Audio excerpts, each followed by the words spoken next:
साथीहरु मैले यहाँनिर आज डेलको डेस्कटप कम्प्युटरको सीपीयू जो रहेको छ यसलाई कसरी खोल्ने र र्यामलाई कसरी हामीले सफा गर्ने भन्ने बारेमा तपाईलाई सम्पूर्ण जानकारी दिइरहेको छु। यो माथिको ढक्कनको माथि रहेको जुन एउटा तान्ने ठाउँ रहेको हुन्छ साथीहरु त्यसलाई तान्नुहोस्। तानिसकेपछि तपाईले यसरी सीपीयूको बाहिरको ढक्कनलाई खोल्न सक्नुहुन्छ।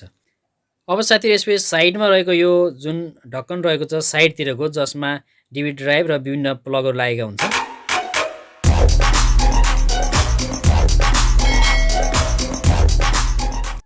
साथीहरु यसलाई खोल्नको लागि यहाँनिर साइडमा सानो लक जस्तो हुन्छ, हल्का यसलाई उठाउनु होला र यसलाई खोल्नुहोस् साथीहरु। सजिलै खुल्नेछ यो खोलिसकेपछि अब तपाईको अगाडि जुन डेल लेखिरहेको छ त्यसको साइडमा यहाँनिर मैले हातमा जो समातिरहेको छु त्यसलाई अलिकति हल्का माथि पुसअप गरेर साइडतिर स्ल्याच गर्नु होला अथवा सार्नु होला साथीहरुलाई। साइडतिर तान्नु भयो भने सजिलैसँग यो आउँछ। अब साथीहरु यति आइसकेपछि तपाईले तल हार्ड डिस्क देख्नुहुनेछ। अब यहाँ तल एउटा तपाईको औंला राखेर तान्न मिल्ने ठाउँ रहेको हुन्छ साथीहरु। यहाँनिर अलिकति देखिरहेको छ, तपाईले हेर्नु होला ब्लुमा छ। त्यसलाई साइडतिर तान्नु होला साथीहरु, प्रेस गरेर तान्नु होला। तानिसकेपछि अब तपाईले साइडबाट बिस्तारै यसलाई उचाल्नु भयो भने यो त्यहाँ सेट भएको हुन्छ, सजिलैसँग निस्कन्छ साथीहरु। यसरी यो निस्केको छ, यसलाई अब साइड राख्नुहोस्। अब साथीहरु यो निस्किसक्यो।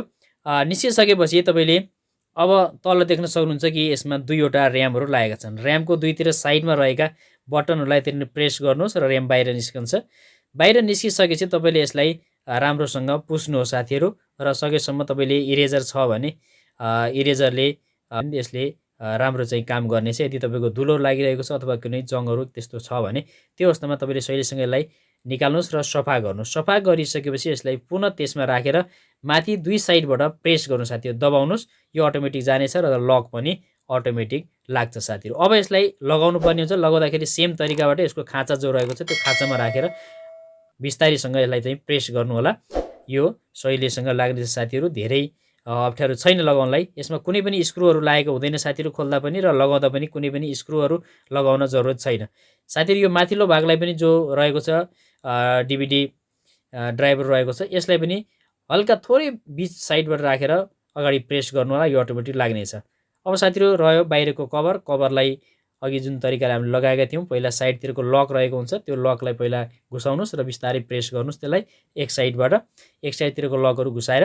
यो गर्नु भने तपाईले सजिलैसँग सीपीयू को बाहिरको जुन यूएसबी र बाहिर डीवीडी ड्राइभको कभर रहेको छ त्यसलाई पनि तपाईले सेट गर्न सक्नुहुन्छ र यसलाई पनि साइडको लकलाई छिराउनुस् पहिला र त्यसपछि साइडमा राखेर सबैतिर मिलेको छ वा छैन हेर्नुस् र यसरी चाहिँ यसलाई प्रेस गर्नु।